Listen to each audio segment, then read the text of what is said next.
Yung pong pinanood po nating music video ay isa sa mga kanta na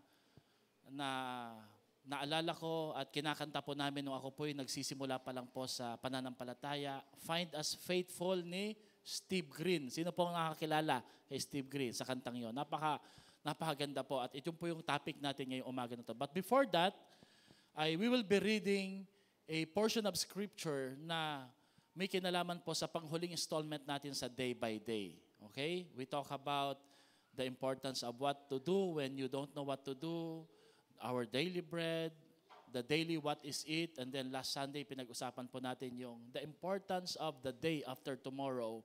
Pero ngayong umaga na to, pag-uaralan po natin ang pinakamahalagang araw sa bawat araw po natin. Ano po ba yun na dapat na tinitingnan po natin? Pero bago po yan, sabay-sabay nating basahin yung Hebrews chapter 11, verse 40 hanggang Hebrews chapter 12, verses 1 to 2. Kasi continuation po ito eh. Okay? Sabay-sabay po natin basahin. Ready, go. Since God had planned,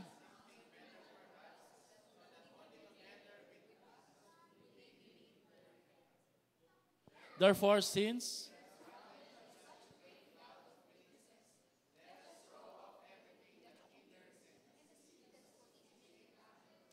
and let us run with perseverance the race marked out of us, for us. Next slide.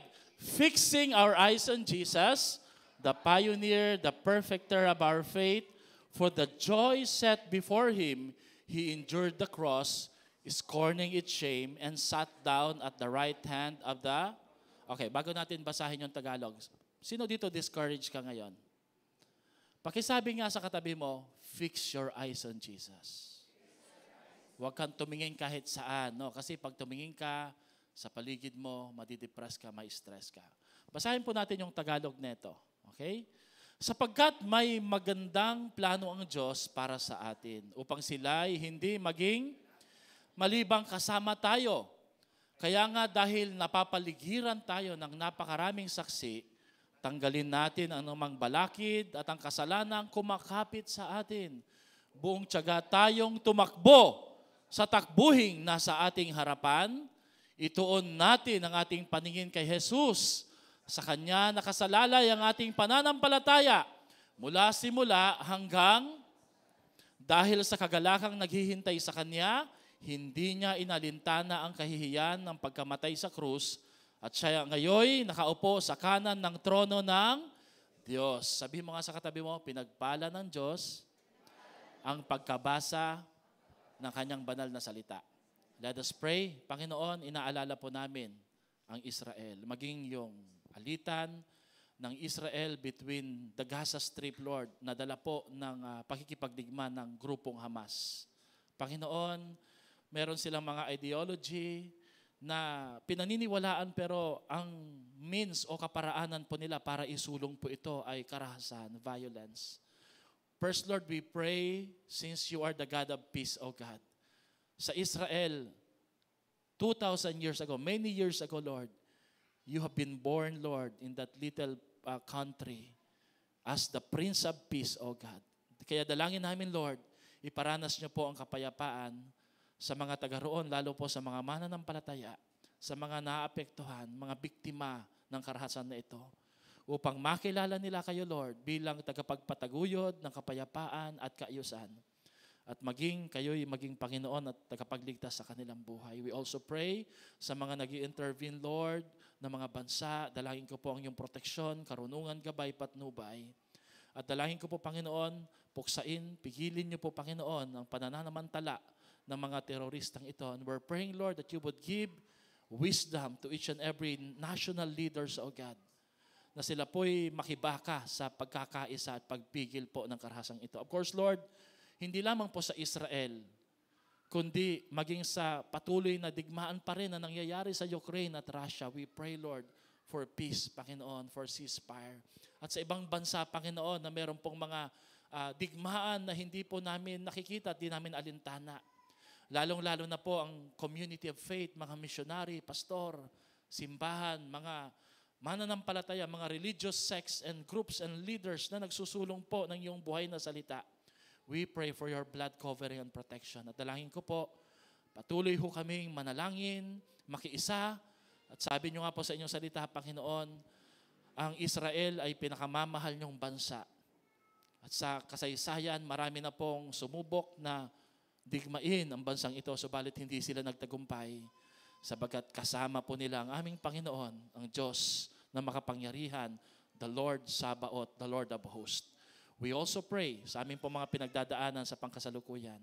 Bigyan nyo kami ng peace, ng kapayapaan, at pagtitiwala na hindi lang namin ito malalagpasan, mapagtatagumpayan po namin ito dahil kay Jesucristo na aming Panginoon. Gawaran nyo rin po ng kapayapaan ang nalalapit na eleksyon at i-bless nyo po ang bawat pamilya ng taga-Zion ng isang bakasyon upang sila'y ma-refresh, ma-renew, ma-rejuvenate, O God, upang lalo pa ho silang maging malakas, malusog, at mapagpala ng iyong buhay na salita. Salamat po. In Jesus' name we pray. Lahat ay magsabi ng Amen. Palakpakan muna natin si Lord. Greet po natin yung mga katabi natin. Meron tayong mga kapatid na kasama natin ngayon. Kawayan lang po natin sila. Ayan, meron tayong kapatid na galing abroad, si Brother Don at si Brother Jan galing abroad. Weekly po. Sige po, let's all be seated na po. Salamat po sa Panginoon.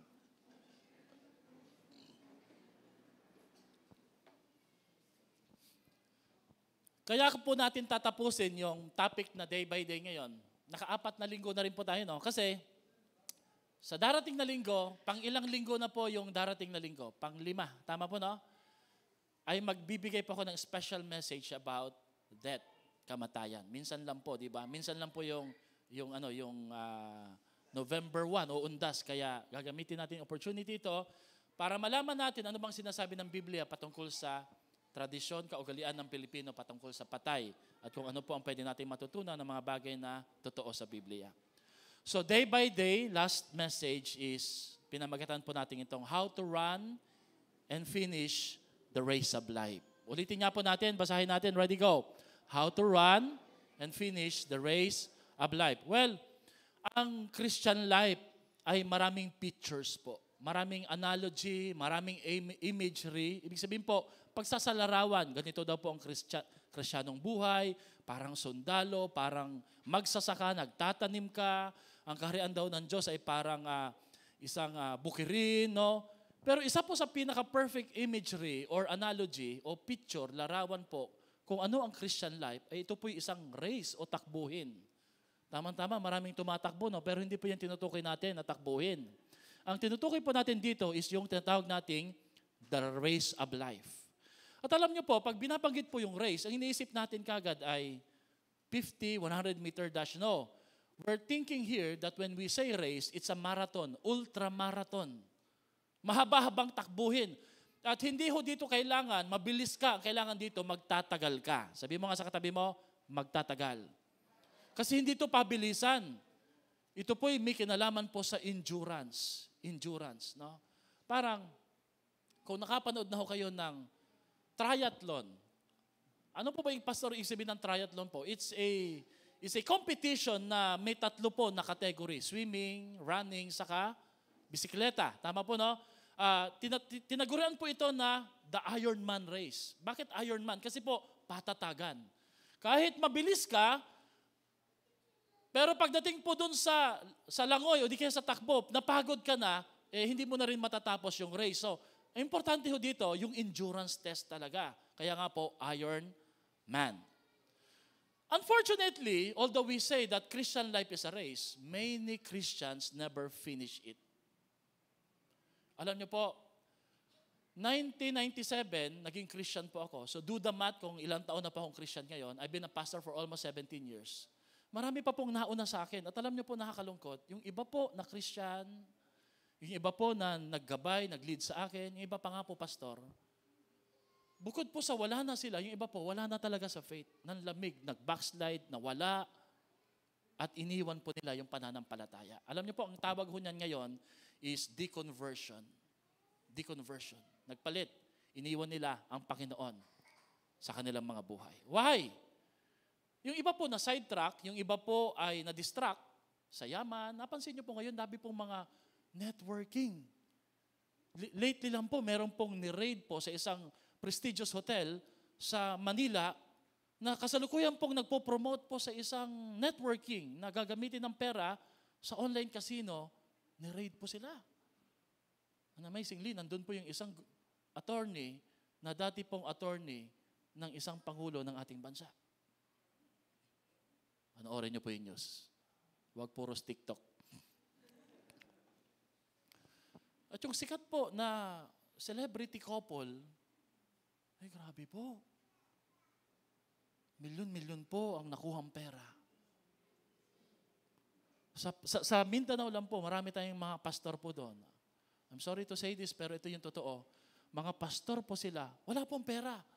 Pero nung nauso po yung Shema nga ba? Tama ba? Shema? Biro niyo po, nagsilabasan yung pera? Milyon! Napeke. Umalis sa Zion. Yung iba po hindi na nagpapastor. Marami pong distraction sa race of life.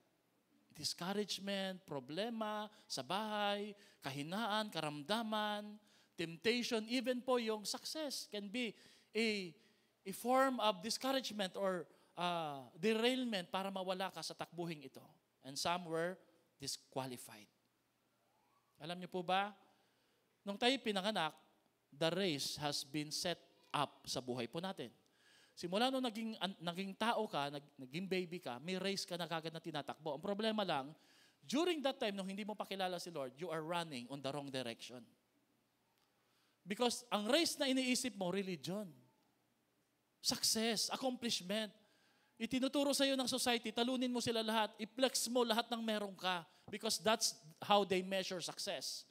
So race pa rin po iyon ng buhay. Ang problema lang po, wrong direction. Wala kang patutunguhan.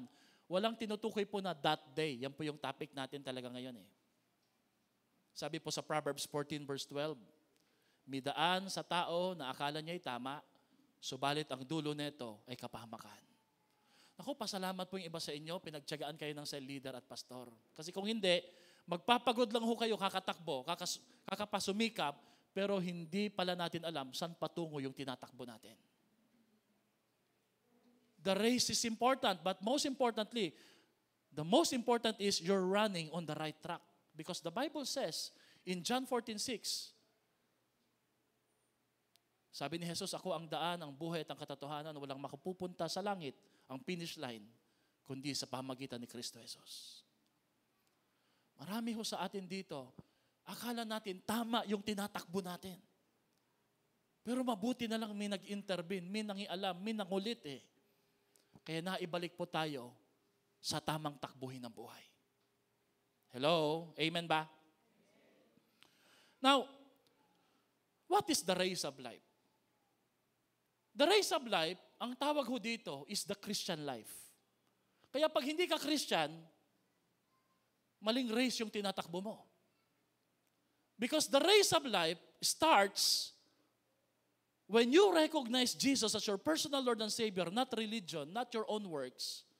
And mga kapatid, meron itong in-between. Sabi ko nga sa inyo, kung hindi naging magandang pasimula mo, ituloy mo. Maging tapat ka. Ito magandang tanong, no? Yung iba ho sa atin dito nagsimula ng maganda pero kalaunan po, nanlalamya na, nawawalan na ng gana. Why? You are distracted sa paligid. Naalala niyo yung kanta ni Steve Green kanina? You are just a pilgrims of this world. What is pilgrims, Pastor? Passerby. Sa kultura po ng Hudyo, nomads. Ibig sabihin ng nomads po, nagtatayo ka lang ng tent. Pwedeng baklasin kasi hindi yun yung permanente mong tahanan. Do not invest all things in this life because it will pass away. The only thing that will not pass away is what you invest for eternity. So magandang tanong dito mga kapatid, sino nagkukonsume ng oras mo lalo? Resources, panahon, buhay, at higit sa lahat, may in-between, may finish line. Nung in-interview po si LeBron James, nung lumipat siya from Cleveland to Miami Heat, di ba? Yun yung famous decision na tinatawag, nakaupo po siya. And then biglang nag-media, sila, day, lumabas po si Dwayne Wade, si Chris Bosh. Tatinanong po sila, what's the main goal? The main thing? Well, the main thing is, and the main goal is, Not just 1, 2, 3, 4, championship. We aim for that goal. Pag tinanong mo po yung mga football player, basketball player, ano man pong player po yan?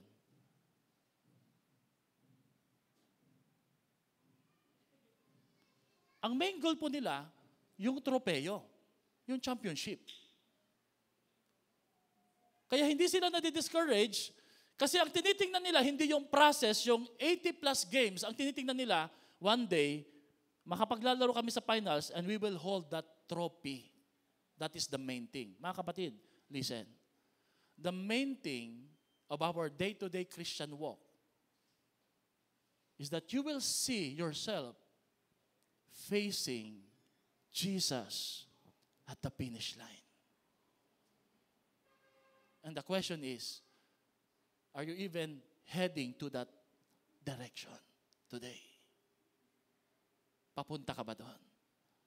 Dahil pag humarap ka kay Jesus, ang sabi po doon sa binasa natin, fix your eyes in Jesus. Why? Because He's the author and the perfecter of your faith. Siya ang nagpasimula, siya ang tutulong sa iyo para matapos mo ito. Pero pag hindi mo isinabuhay ang Kristo sa puso mo, nabuhay ka sa sarili mo, sa sarili mong agenda, you will never finish the race. But if you make Jesus the focus of your life, because He's the author and the finisher of our faith, sasalubungin ka sa finish line ng buhay na ito, pagharap mo sa langit, ng champion and the conqueror of them all. Sino yun? Si Jesus. At alam niyo po, sabi po ni Twyla Paris, isa po sa famous Christian singer na favorite ko rin nung batang Kristiyano ko, sabi niya, yayakapin ka ni Jesus at sasabihin niya, I told you, you can make it. I told you, you can make it. Sabi ko sa iyo maaabutan mo to, yung punto na to, haharap ka rin kay Lord. But the question today is, what is your main goal? Because heaven and the finish line ng race na to is that day. Everybody say that day. Yung araw na yon. You see, the reason why we must persevere day by day, it's not just because to go through life para magtagumpay, kundi tiyakin po natin makaabot tayo that day. That day. Now, listen. Because we're using the book of Hebrews. Everybody say Hebrews.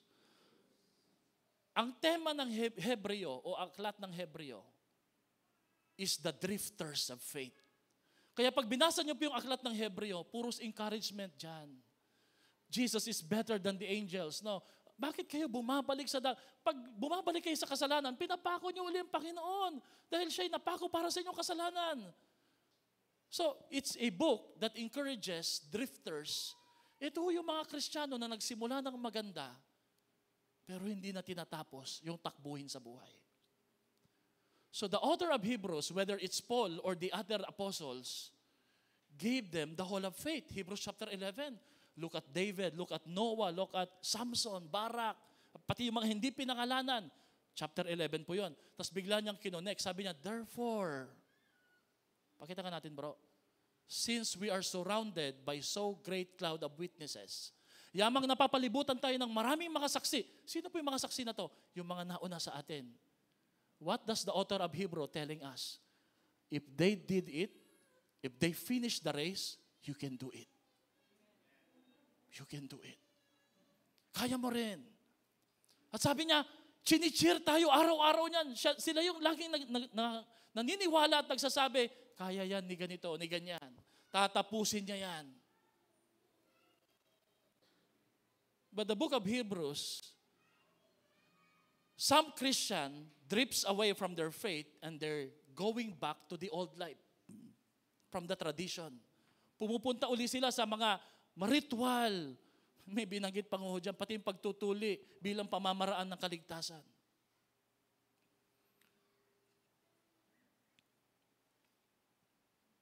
Ang tema ng Hebreo, hinighlight po ng author ng Hebreo kung sino si Jesus. At ang pinaka-the best po na illustration o description kung sino si Jesus, yung Hebrews 12:1-2. Sinasummarize ko na lang po. Kasi po, mahaba po yung book of Hebrews eh. Ang sabi ho doon, si Jesus, hindi lang siya yung author at finisher ng faith mo, siya rin yung nagsosustain at nagbibigay sa'yo ng lakas para makapagpatuloy sa takbuhin sa buhay na ito. It's not even you. Kaya pag sinasabi mo, dahil sa akin, dahil sa lakas ko, pinipili ko si Lord. No, hindi. Dahil kay Jesus yan. Amen? Palakpakan niya po natin si Lord. Dahil kay Lord yon. At ang sabi po ng author ng Hebrew, the race requires faith, stamina, perseverance, and togetherness. Napansin niyo po yung Hebrews chapter 12, 1 sa 2. Ang lagi po niyang pasimula ay let us. Tayo. In other words, it's impossible to finish the race without the help of one another. Pag lumayo ka sa community, hindi mo kakayanin. Yung binabanggit ni Pastora kanina dito, we are a community, we're a family. At hindi mo kakayanin na malagpasan ng mga hamon, discouragement, at makapagpatuloy kay Lord, liban na ikay konektado kay Jesucristo. Marami nagsasabi, Pastor, sa totoo lang po, nanghihina po ako eh. Sino ho dito, honestly, you're feeling discouraged, down, and you're saying, ano kaya, magpahinga na lang ako. But let me give you this question. If not Jesus, then who? Sige nga. Kung lalayo ka kay Jesus, sino ang susundan mo? Meron ka pa ba bang any better idea? And if not Christianity, ayaw mo na sa takbuhin ito, then what? Sige nga. Kaya mo bang manatili sa race of life na nag-iisa lang, na hindi connected sa church? No. Alam niyo, mga Kristiyano nag-iisa, nakakabuo ng kulto. Tingnan niyo po yung SSBI. Nagiging Senyor Aguila. Nagagamit ng ibang tao. Why? Walang sumasala sa kanyang nababasa at natututunan. Importante ang community of faith. So if not Jesus, then who? Sino pa susundan mo? Sarili mo? O sabihin natin ibang Diyos. Meron ka pa bang kilala o alam na ibang Diyos na mas mabuti, mas mabait at sakripisyo ang binigay para sa iyo at sa akin na namatay sa krus ng Kalbaryo other than Jesus? I think wala. At kung may alam ka pang relihiyon na mahabagin, mapagpatawad, at nagbibigay ng lakas at grasya para makapagpatuloy ka, none other than Christianity. Amen? That's the race of life. And someday, some of us, not all of us, maybe, sana po lahat tayo, will finish or reach the finish line. Natuwa ako at nalungkot kasi may kaibigan akong pastor. Ang kanyang tatay ay na-stroke. Hindi ko nababanggitin yung pangalan. Nung tinignan ko po yung Facebook page po niya, di ba, mga nilalagay po natin na quote or mga words natin dun. Ako nalagay ko doon, saved, sealed, and serving the Lord. Saved, sealed, and secured, and serving the Lord. Alam niyo sa kanya, ready to meet my Maker. This man, who is a Christian, hindi po takot mamatay. Handa na nga siya. Because he could say, I have fought the good fight. I have finished the race. Kung may Kristo ka sa puso, hindi lang po you're running on the right direction, you have that assurance na hindi ka natatakot. Sino ho dito, 5 years ka ng Christian, pakitaas nga pong kamay. 5 years ka ng Christian. 5 years. Sino dito, 10 years ka ng Christian? 10 years. More than 10 years. Sino dito, 15 years hanggang pataas ka ng Christian? Okay? Sino dito, 1 to 3 years ka palang Christian? Sino naman po dito, kahit anong sabihin ko, wala lang talagang gagawin. Wala lang talagang reaksyon. No? Sabi po ni Eugene Peterson, Christian life is a long obedience in the same direction. Kay Jesus lang. Kaya kung medyo naiinip ka na, parang di mo na kaya, the good news is, mahaba-haba pa. Kung gusto mo nang mauna, pwede mo namang request kay Lord. Pwede mo sabihin, Lord, gusto ko na magpahinga. Di ba?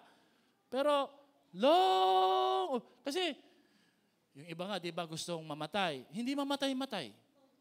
Na-disgrasya. Yung iba naman po, malusog, nagja-jogging, nagbabike, natumba, namatay. So pag hindi gusto ni Lord, ibig sabihin ni Lord, gusto pa niya, magpatuloy ka pa sa race. Amen?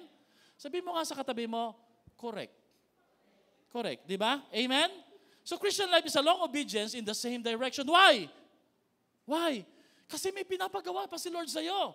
Acts 20:24. I consider my life worth nothing to me if only I may finish the race and complete the task. So kapatid, ang goal hindi yumaman. Hindi mag-flex. Hindi maging sikat at maraming followers sa social media. Ang goal, maging faithful ka kay Lord araw-araw. And are you faithful? Nadidistract tayo eh.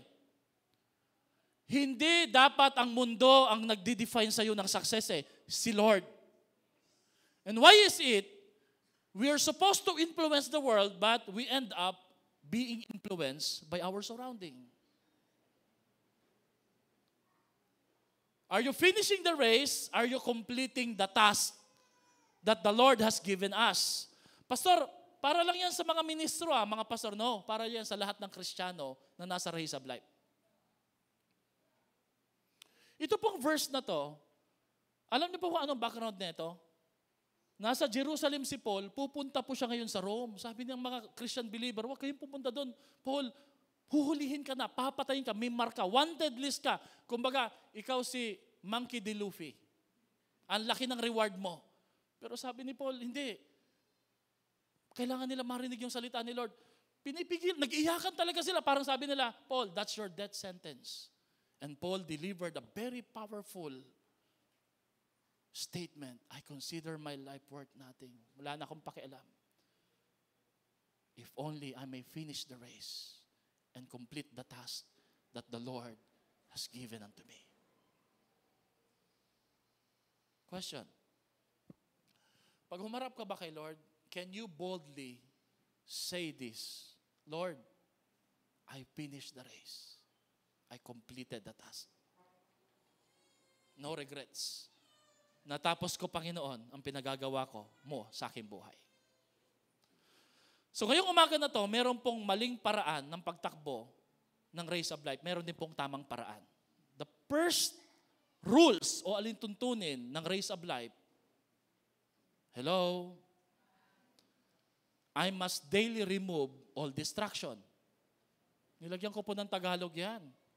Alisin ang mga bagay na nagpapabagal sa takbuhin.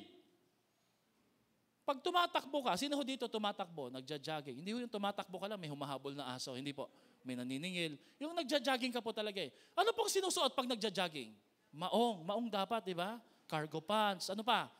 Ano po ang sinusuot? Jacket na makapal, di ba? Yung pang-winter. Hindi po. Anong sinusuot? Jogging pants, manipis, di ba? Pang-cycling. Ano pa ho ba? Tapos ano dapat yung sapatos mo? Bota dapat, di ba? Hindi. Ano po sinusuot? Flat shoes? Rubber shoes. Rubber shoes para? Kasi splinter ka eh. Para mabilis yung pag-ano mo, yung may thermodynamics, di ba? Marami po sa atin. Daming unnecessary things sa buhay. Kaya napapabagal ang pagtakbo natin kay Lord. Ang ganda ng simula, sa gitna, wala na. Why? Daming distraction. Tanungin mo nga yung katabi mo, what are your distractions? Yung iba po, ang distraction po ay napakasimple lang. Paano pagandahin ang kilay? Hebrews 12 verse 1, let us strip off anything that slows us down and hold us back, and let us run with patience the particular race. Everybody say, particular race that has set before us. Yung particular race na to, ito ho yung unique race na meron ka na hindi race mo sa iba. Problema ho sa atin, may pinapatakbo si Lord sa'yo, individual race, pero ang tingin mo, yung race ng iba, nakikialam tayo. Kumusta na kaya siya? In other words, chismoso, chismosa. May nilagay pa ako dyan. You're not supposed to run somebody else's race. They're not supposed to run yours as well. If you don't run the race that God intended for you, it's not going to get run. mind your own race. Pastor siya, huwag mo pakialaman. Bakit po sila doon? Huwag kang mag-compare. Run your own race. Why? There are a lot of people in this life who want you to run their own race. They will give you expectation, more responsibilities, more pressures. Ganito ka dapat, ganun ka doon. And you ended up fulfilling and finishing the race just to please them, and then sacrificing your own race. Tama po ba yun, mga kapatid?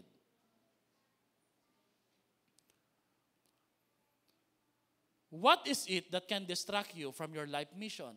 What can keep you from being what God wants you to be? Ano yung isang bagay na pwedeng makapagpapigil sa iyo para hindi mo matapos yung takbuhing pinagagawa sa iyo ng Panginoon? Maraming bagay. Isa ho doon yung opinion ng ibang tao. Ano pa ho ba? Yung kagustuhang yumaman at sumikat. Yung hobby.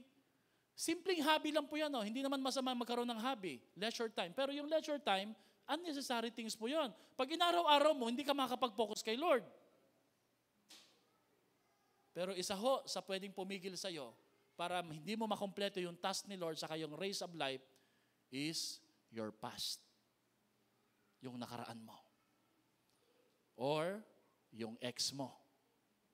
Sino ho dito may mga ex? When I say ex life. Dating buhay. Marami ho sa atin stuck up ng past. Kaya nakakaramdam po tayo ng guilt. Sana nagawa ko to, regret. And then, marami ho sa atin nakakaramdam ng bitterness. Hindi ko mapatawad yung nakagawa ng... But that's already your past. If you want to get on with the future, if you want to finish the race of life, you've got to stop rehearsing your past. You've got to stop being manipulated by memories, and you've got to release the past. Everybody say, release the past. You have to give up your guilt. Tama na, tapos na yun eh. Forgive yourself. Everybody say, forgive yourself. Patawarin mo na yung sarili mo. Nagkamali ka na ngayon. Nabudol ka na. Oo, tama na. Nabudol ka na. Tama na. Huwag mo nang ulitin. Amen? Forgive yourself because God has already forgiven you. You've got to give up your grudges. Sama ng loob. And you've got to give up your grip. Tama ng kakaiyak, kakatampo, kakamukmok. Tapos na po iyon. You've got to focus on the future because that's where you are heading into. Saan ka papunta? Hindi ka papuntang past, papuntang future. So mag-focus ka dun sa future. Sino dito nagdadrive? Pag nagdadrive ka, if you keep on looking at the rear view mirror, you will crash. Ang rear view mirror, mahalaga. Pero hindi yun laging tinitingnan. Anong dapat tinitingnan natin? Yung traffic enforcer. Hindi, titingnan mo yung sa harapan. Tama. Meron ba naman nagdadrive, nakatingin lagi sa rear view mirror? May sumusunod ba sa akin? Sumusunod ba sa akin? Ano mangyari sa'yo? Mababangga ka. Kaya marami sa atin, we are supposedly heading to the race of life. We keep on looking. Sinaktan ako, hindi ako pinansin, hindi ako pinahalagan. That's your past. And the devil is taking advantage of you because of your past. But the question is, how about your future? Sayang, ganito ka na dapat ngayon. Sayang, huminto kay. Pero may chance pa po kay Lord. Amen. It's a brand new day. Everybody say, a brand new day. Maybe you have gotten knocked out of the race probably a dozen of times. Ilang beses ka nangako kay Lord, ganito na po gagawin ko pero hindi natutuloy. Pero mga kapatid, winners get back and they get in it and they keep on going. Ang totoong winner, bumabangon, tumatayo at nagpapatuloy. Amen. Don't allow distraction to bother you. Isaiah 43 verse 18, don't dwell on the past. Forget the past. Si Paul, ang dami po niya dapat na regrets eh. Mamamatay tao siya, marami siyang nasaktan ng mga Kristiyano, pinapatay, pinersecute. Pero ang ganda po ng kanyang realization, sabi niya, tapos na yon, pinatawad na ako ni Lord, nag-confess na ako sa Diyos. Ang sabi niya sa Philippians 3:13, forgetting the past and looking forward to what lies ahead, I strain to reach at the end of the race. Naulit na naman yung race. Kapatid, pinatawad na ni Lord yung past mo. If you have honestly admitted that, Lord, I've sinned, I made a wrong decision on the past, forgive me, help me, cleanse me. Sabi ni Lord, come on, let's go anak. Tuloy natin yung race. Kasi mga kapatid, pag di mo tinuloy yung race, walang magtutuloy niyan. Di ko kayang ituloy yan. Maraming mga Kristiyano, sinisisi nila yung pastor sa kayong church. Kasalanan po nila eh. But it's not their fault. Kasi dito sa Christian life na to, kanya-kanya tayo.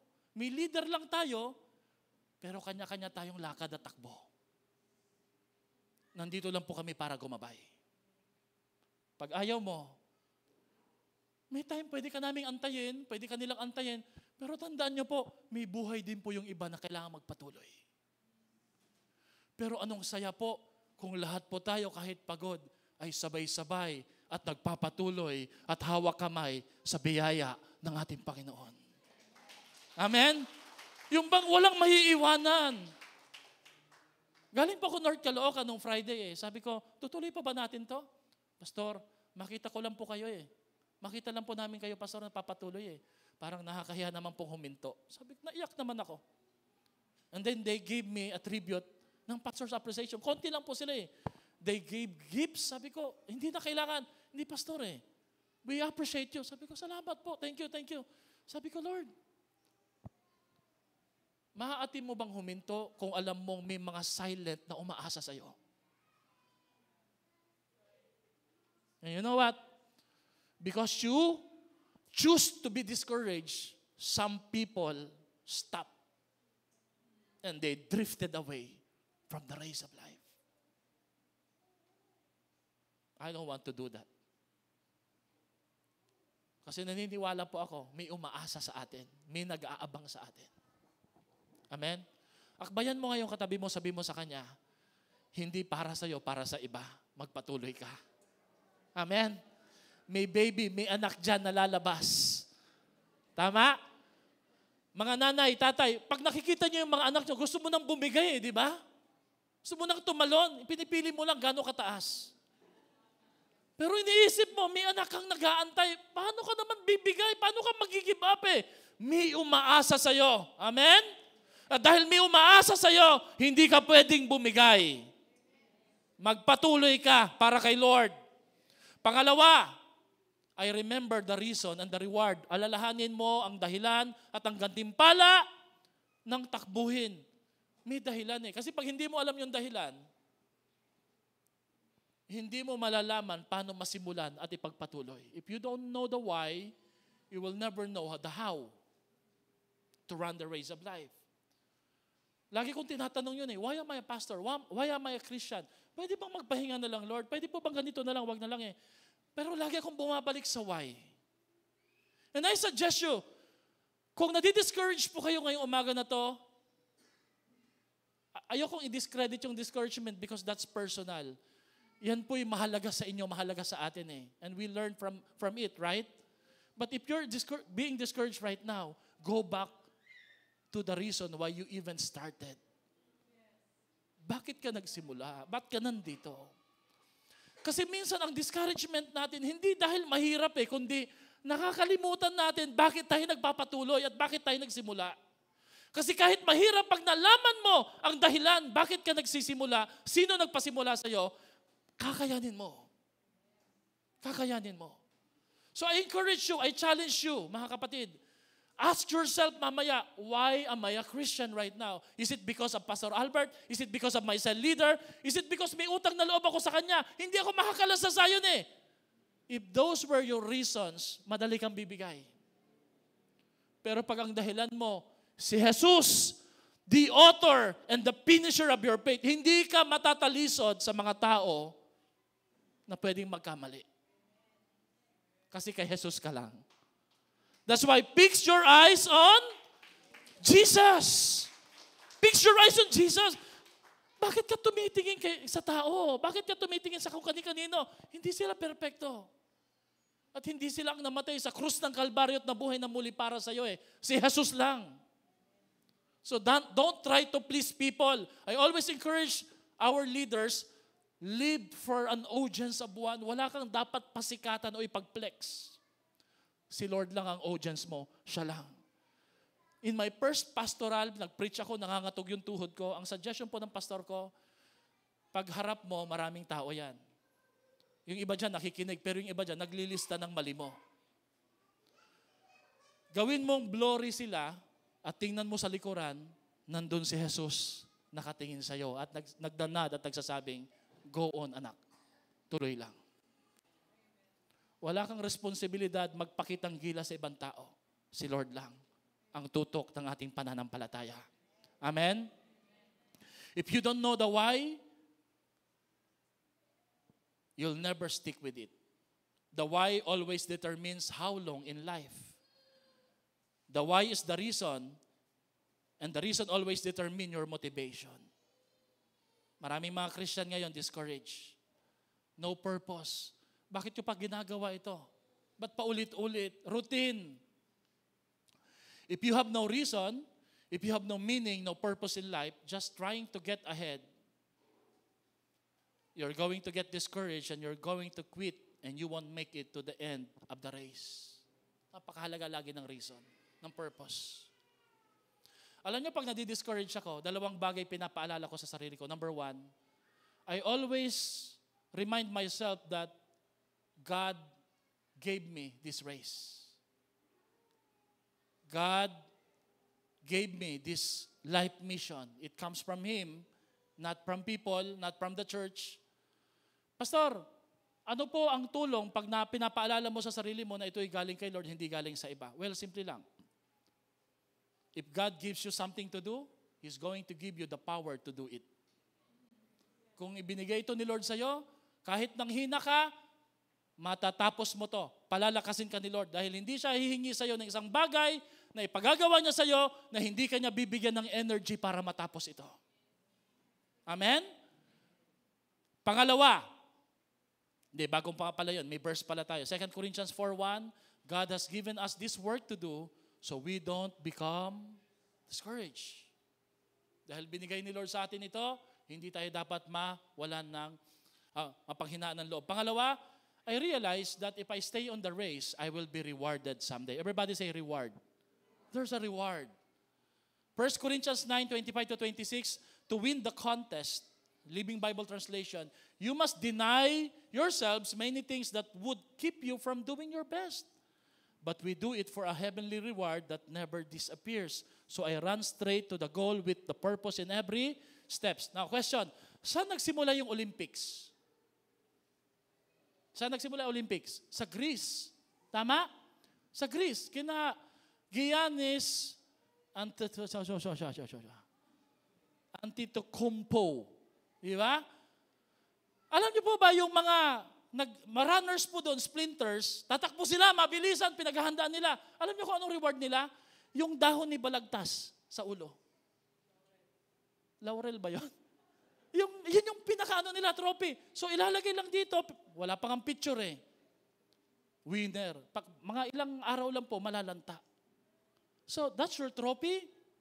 That's their earthly trophy. Pero sabi ni Lord, if you finish the race, your reward is not earthly but heavenly. It will last. Magtatagal. Magtatagal. Pero meron kang dapat na gawin. Self-denial. You need to discipline yourself. Everybody say discipline.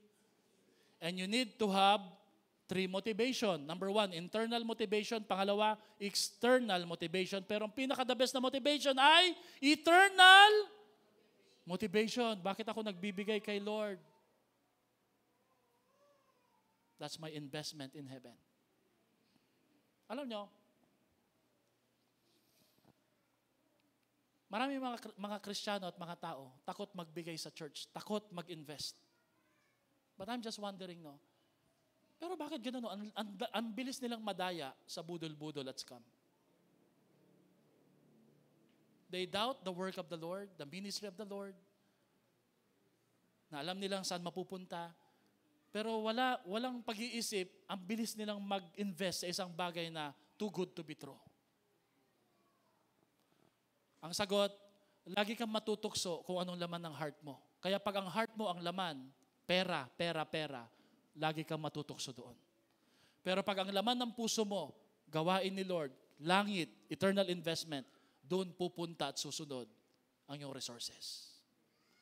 So the question today is, nasaan yung resources mo ngayon? Because it's an issue of the heart. Ang susi po dito, endurance.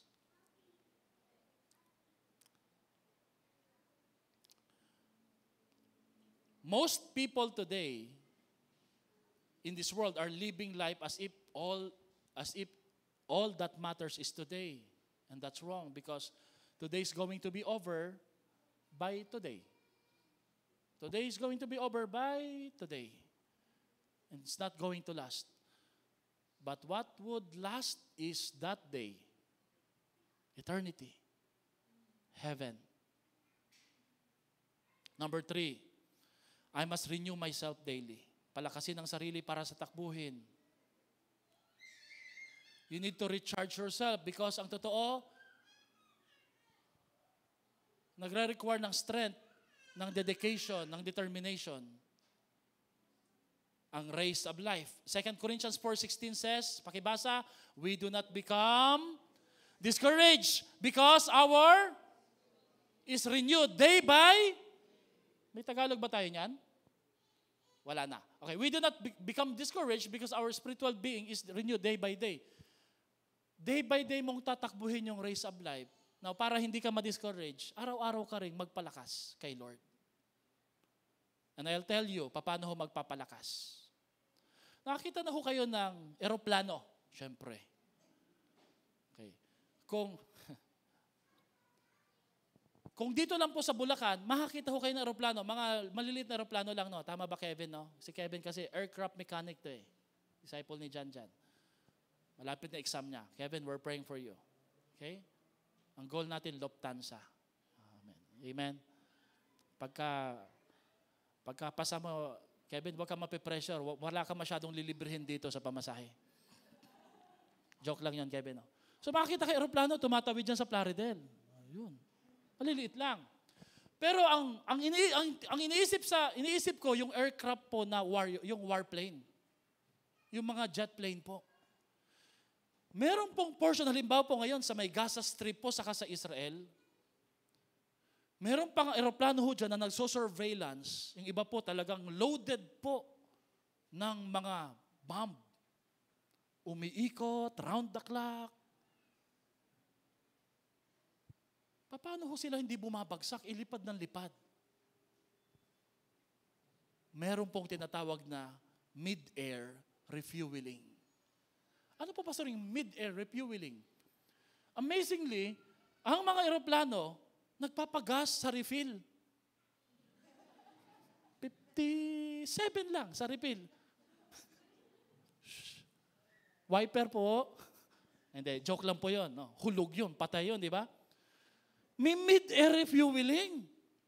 So, hindi nila kailangan huminto. Day by day, tuloy-tuloy pa rin, pero may renewal. So, ang tanong ko sa inyo, meron ka bang mid-air refueling sa Christian life mo?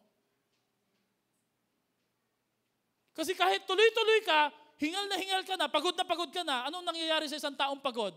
Nadi-discourage. At pag nadi-discourage, anong ginagawa natin? Nagre-reklamo tayo. Anong ginagawa mo? Pag nagre-reklamo ka, nag-give up ka. In other words, you make a long-term decision based on a short-term situation. I quit. I like to end up my life. Pero, ang pinagbasihan mo ng discouragement, short-term lang. Ngayon lang. Ang classification, ang characteristic ng discouragement, it will not last long. It will pass away. Amen? So kailangan, sabihin mo nga sa katabi mo, mid-air refueling or mid-flight refueling. Paano yun, Pastor? Everybody say, day by day. Para matiyak natin makatapos tayo sa takbuhin, divert daily, withdraw weekly. Hindi po tinutukoy dyan yung punta ka sa ATM, ha? Hindi po. Withdraw daily. Magbakasyon ka. No? Okay? Abandon annually. Ay, dapat, bawat isa sa atin dito, pag binato ka ng stress, batuhin mo ng vacation leave. Ganyan dapat. Huwag kang magalit, huwag kang mainis. Magbakasyon ka. Amen? Amen? Ay, grabe yung aming subject po. Sa Theology 1, sabi niya, wala mo ng exam ngayon, wala mo ng klase, wala mo ng requirements, wala kayo ipapasa. Grabe yung teacher namin, napakabait. Pwede ba? Wala mo na kayo ipapasa? Sabi namin, sir, bakit? Magbakasyon kayo. Take a time off. Dahil next week, nyo na ipapasa. Pero mabuti siya kasi minove niya yung deadline eh. Sabi mo nga sa katabi mo, batuhin mo ng vacation leave. Magbakasyon kayo. Mahaba-haba. Mga mahilig magmotor dito, mag-ingat lang po kayo. Magmotor po kayo. Ingat po lang po kayo. Magbisikleta, maligo, mag-swimming. Abandon annually. Know what relaxes, what recharges your spiritually, physically, mentally, and do it. Kumain ng masarap, magsangyup, magshabu-shabu. Kailangan tama yung term, hindi shabu-shabu. Shabu-shabu. Yeah. Kasi pag sinabi mo, may narinig ako tara pre, magshabu-shabu tayo. Uy, mahuhuli ka dyan. Ang tamang pronunciation, magshabu-shabu. Yan. Sabihin mo nga sa katabi mo, mangako ka sa akin, huwag mong tipirin yung sarili mo. Mag-renew ka this weekend. Amen? Mag-beauty rest. Magpa-reband. Magpakilay, magpa-manicure, magpa-pedicure. Pastor, yung pera saan magmumula? Sagot yun na yan. Kayo magbabakasyon Psalms 94 verse 19 says, Lord, when doubt fill my mind and when my heart is in turmoil, quiet me and give me renewed hope and cheer. Everybody say, quiet me. Alam mo, dahil hindi ka marunong mag-mid-flight refueling, ang nagpapakwayat sa atin minsan sakit. Kailangan pa magkasakit para magpahinga. God says in Psalms 46 verse 10, be still and know that I am God. If you want to lower your stress, simple, shut up. Everybody say, shut up. Stop talking and start listening to Jesus. Be silent. So ang tinutukoy ko po dito, pag stress ka, nasa computer ka, nasa trabaho ka, take a 1-minute time off, labas ka, lakad, stretching, silip ka ng konti. Kung may backyard kayo, di mas maganda. Hinga. Hindi ko sinutukoy dito spiritual ha, babasa ng Bible. I know you're doing that. Alam ko, spiritual kayo, Christian kayo, disiplinado talaga kayo, kahit wala na nag-check, di ba? Amen? Ay, hindi. So, natawa siya, no? So, ang tinutukoy ko po dito ay mid-flight refueling. Style ko po ito Pag pagod na ako, ang klase kasi namin, 3 hours. So pag 3 hours, bumibili ako ng masarap na higupin. Ano ba yung hinihigop? Zago. Pag may pera, SB, Starbucks. Pag wala, Milo na, okay na. Inom, higop. Bakit? Whatever relaxes you. Pag yung asawa niya, pwede ba ako mamasyal sa mall? Minsan po, namamasyal lang, di naman bibili. Window shopping lang. Kaya pansinin nyo, sa bahay nyo, puro window. So hayaan nyo lang sila. Sige, maglakad-lakad lang. Kasi minsan, iba-iba po tayo ng coping mechanism to maintain our sanity. Amen? So, yung mga babae, bigyan sila ng time off. Umalis kayo mga katropa mong mga ka-cell group. Kayo-kayo lang doon. Promise, di mo ko kukulitin? Oo, ako maglalaba. Mga lalaki, ganoon naman. Bakit? Para po magkaroon ng mid-flight refueling. Magkaroon tayo ng mini breaks. Ibig sabihin, mga ilang minuto o segundo na tayo nagpapahinga. Magpamasahe. Kumain ng chocolate. How do we defeat fatigue and doubt? Number 1, remind yourself of God's goodness yesterday. Number 2, remember God's presence today, that He is with you right now. You are not alone. And number 3, remind yourself of God's promise for tomorrow. Grabe. Pag gagawin mo yung tatlo na yan, araw-araw, may mid-flight refueling ka, hihinga ka, Lord, thank you, kahapon. Lord, thank you, kasama mo ako ngayon, kasama kita ngayon. Lord, thank you, sasamahan mo ako bukas. Mare-recharge ka, mare-refuel ka. And you can, again, go back to the race. With God's goodness yesterday, God's presence today, God's promises tomorrow, I don't need to doubt. I don't need to be discouraged. I don't need to be distracted because I renew myself daily. I renew myself daily. Number 4, I must resist discouragement. Iwasan na mapanghinaan ng loob. Galatians 6 verse 9 says, let us not get tired of doing what is right, for after a while, aani tayo, we will reap a harvest if, everybody say if, we don't get discouraged and give up. Gusto natin lagi yung term dyan na aani ng harvest. Pero kailan ka aani ng harvest? Kung hindi ka mapanghihinaan ng loob. Malapit ng harvest due season na napanghinaan ka ng loob. Sayang naman. Sino ho dito ngayong umaga na to, you are discouraged? The reason why you are discouraged, it's because you choose to be discouraged. Pinili mo na ma-discourage. Satan's favorite tool is discouragement. That's why the Bible says we need to resist discouragement. Yung iba ho sa atin dito, maybe we are discouraged because of a child. May anak tayo na makulit, malikot. Sana lumaki na. Yung iba naman po sa atin dito, we are discouraged because we have 1 or 2 or more children. Some of us here are discouraged because of a marriage or a family members o member na hindi okay yung ginagawa. Or some of us here are discouraged not for a marriage but because we're afraid that we'll never get married. Baka din ako makapag-asawa. Some of us here are discouraged kasi wala pa tayong anak. Some of us here are discouraged kasi wala tayong trabaho at naghahanap tayo ng trabaho. Yung iba naman sa atin dito na di-discourage dahil may pinagpipray po tayo na hindi pa sinasagot ni Lord at hindi pa dumarating. Pero again, discouragement is always a choice. You don't have to be discouraged. Discouragement comes from thinking discouraging thoughts and you can change your thoughts anytime. You can resist it. Pwede mong pigilan yan. So kaya tayo nadi-discourage. Bakit? We focus on the problem, not on the promises of the Lord. Amen?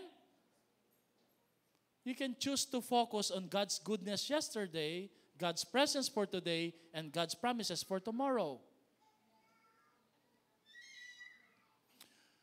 If you have discouragement right now, pakisabi sa discouragement mo because discouragement has a voice. Sorry, discouragement. I don't have time for you. Wala akong time sa'yo. Busy ako. Meron akong gagawin. May anak ako na palalakihin, aalagaan. May pangarap akong ipagpapatuloy. May takbuhin akong pinagagawa ng Panginoon. I'm too busy fulfilling my life mission. Amen. Sabihin mo nga sa katabi mo, pag busy ka, wala kang time sa discouragement. Konti meron, pero hindi ka magpo-focus doon. Kasi may pinagagawa sa iyo si Lord na mas malaki. Saka kung babalikan natin yung Hebrews 11:40, saka 12:2, balikan nga natin yung verse na yan. No? Ba't tayo madi-discourage? Number 1, maraming nag-cheer sa atin. Sila Abraham, sila Noah, go, Barak, kaya mo yan, David, no? Pangalawa, we fix our eyes on Jesus, hindi tayo dapat ma-discourage. Bakit? Kasama natin si Lord lagi, araw-araw. Ang pinakamatindi po dito na reason ba't tayo dapat di ma-discourage, isip-isipin mo anong tiniis niya para sa'yo. Bibigay ka lang. Namatay siya sa cross, hindi siya nag-give up. Hanging on the cross, ginawa niya lahat ito para sa'yo, para sa kaligtasan mo, tapos bibigay ka lang. Sayang naman. Isip-isipin mo kung ano ang tiniis ng Panginoon at isipin mo rin yung premyo na nagmumula kay Lord. Panglima at panghuli, rely on Christ. Magtiwala lagi at umasa sa Panginoon. Your life race and mission cannot be completed by human power alone. Ito'y magagawa mo lang sa lakas ng ating Panginoon. Colossians 1:29 says, "This is my work and I can do it only because Christ's mighty energy is at work at me." Now, pag iniisip mo na ikaw ang may responsibilidad sa race na yan, sa buhay na yan, talo ka na, bagsak ka na. Ang isipin mo, hindi ikaw, si Lord ang nagpasimula, si Lord ang magpapalakas, si Lord ang magtutulong para matapos. Ano bang sabi sa Philippians 1:6? He who began a good work in you will be faithful to finish it. Ang tatapos, si Lord. Ang tatapos si Lord. Sa pagtatapos, mga kapatid, I encourage you, finish the race. But for some of us here, get back in the race. Balik kayo sa race. Huwag kayong tumambay sa bleacher. Dahil pag hindi mo tinakbo yung race mo, walang tatakbo niyan para sa'yo. Get back on the race. And start the race today. Pagbaba mo, Lord, salamat sa lakas, itutuloy ko ulit ito. Alam niyo si Lord, hindi lang po siya Diyos ng bagong simula. Siya ay Diyos ng maraming pagkakataon sa buhay po natin. Palakpakan nga po natin si Lord, no? Amen? Saka ang masaya, ito. Do the race together. Kung may katabi ka ngayon, hawakan mo nga yung kamay niya, sabihin mo sa kanya, together. Together fever. Di ba? Naranasan nyo na po ba yung ayaw mo mag-church tapos may nagpapaalala sa'yo? Tapos kinukonsensya ka pa, sige, pag bumalik si Lord ngayon. Church? Buong linggo ka nagtrabaho, di ka mag-church, di ba? O di kaya sino dito naranasan mo? Dati, nagpapaalam ka lang sa nanay mo, church na po ako. Pero ngayon, sila na nagpapaalala, huy, ikaw pa ba kikilos? Church na tayo. Hallelujah. Amen? Hindi po namin kasama sila Jethro Jehaya ngayon. Mamaya sila sa youth service. You know what? Lagi ko lang iniisip lagi. Hindi ko kayang bumigay eh. Bakit? May umaasa sa amin na nagpapasimula pa lang yung race nila sa buhay. Kawawa naman, hindi nila alam paano tumakbo. Pwede mo bang patakbuhin yung bata? Sige, Jethro, Jehaya, lalo si Jehaya, takbo ka. Hindi. Kailangan nila yung kamay namin. Parents, if you stop following Jesus, your children will stop following Jesus. Your sisters, brothers will stop following Jesus. They look at you. You are their example. So kahit makulit yung bata, pumupunta dito, gusto magpastor, hayaan nyo. Di baling nang magkulit, di baling na mag-iikot, kesa naiiwanan sa bahay. Amen? Kasi mas masarap na together, magkakasama sa paglalakbay sa takbuhing ito. Amen?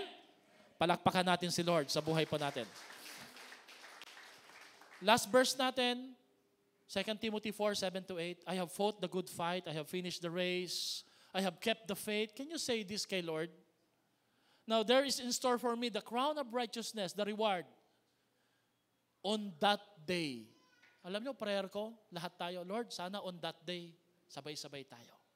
Sabihin mo nga sa katabi mo, sana magkita tayo sa finals. And not only to me, but also to all who have longed for His appearing. Paano ka mag-give up? May nag-aantay sa'yo. May disciple na nag-aantay sa'yo. May cell group ka eh. May iwi-win ka kay Lord eh. Amen? At pagharap natin kay Lord, ang sabi ni Lord sa atin, well done, good and faithful servant. You have been faithful with a few things.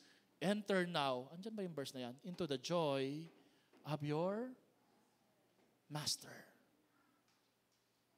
Hindi po sasabihin ni Lord, ano promotion mo? Ilang gamit ang nabili mo. Hindi, sasabihin ni Lord, faithful ka ba sa race na pinatatakbo ko sa iyo? James Collins says, in the Christian race of life, we are not running to win. Tandaan niyo yan. Hindi tayo tumatakbo para manalo kasi nanalo na tayo. We are not running to win.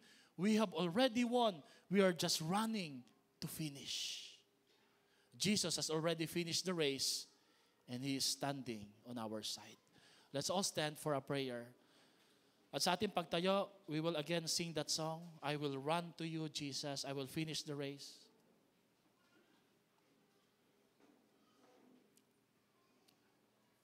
Let's close our eyes.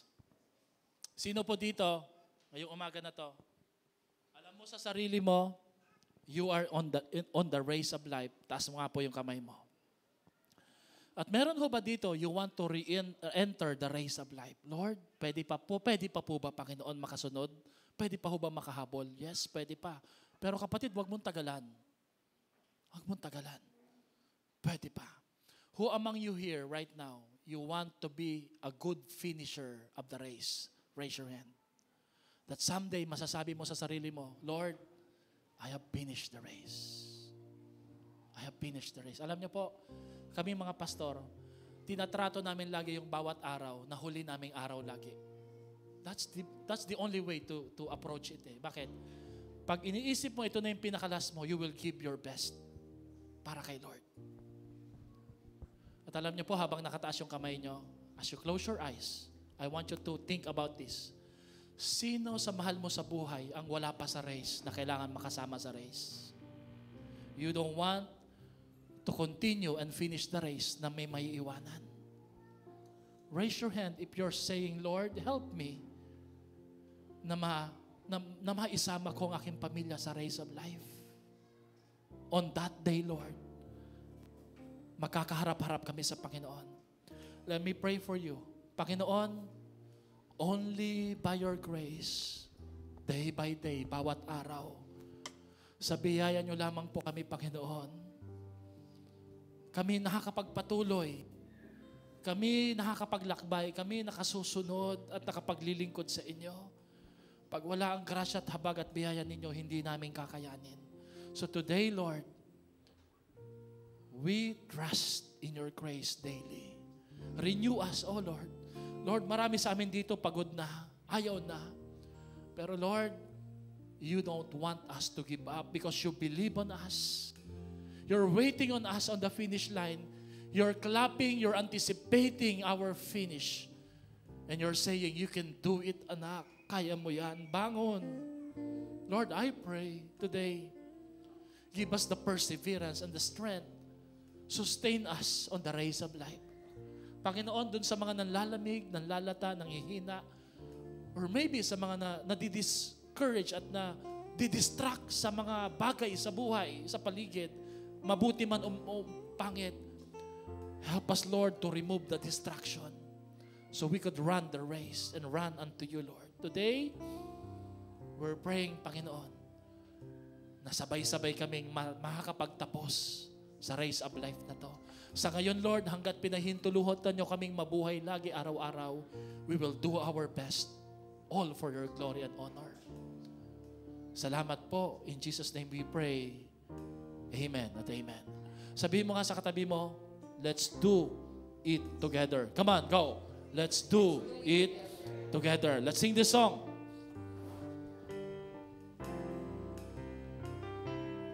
Your eyes is on the sparrow.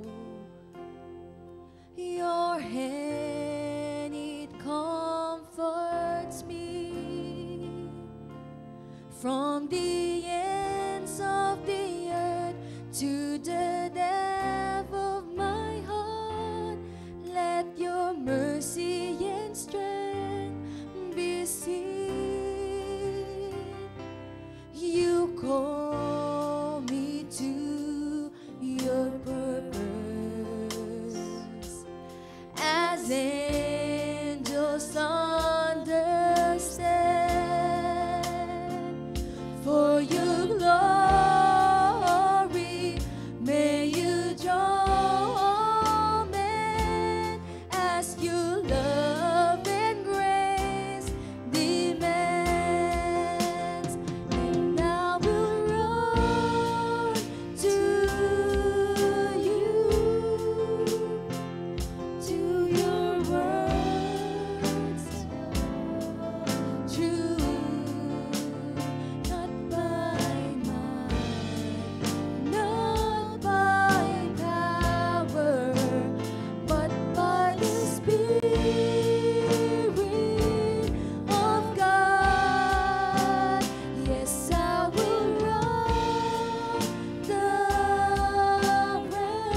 Come on, patuloy po nating awitin. Not by might, not by power, but by the Spirit of God. Yes, I will run the race. Yes, Lord. Till I see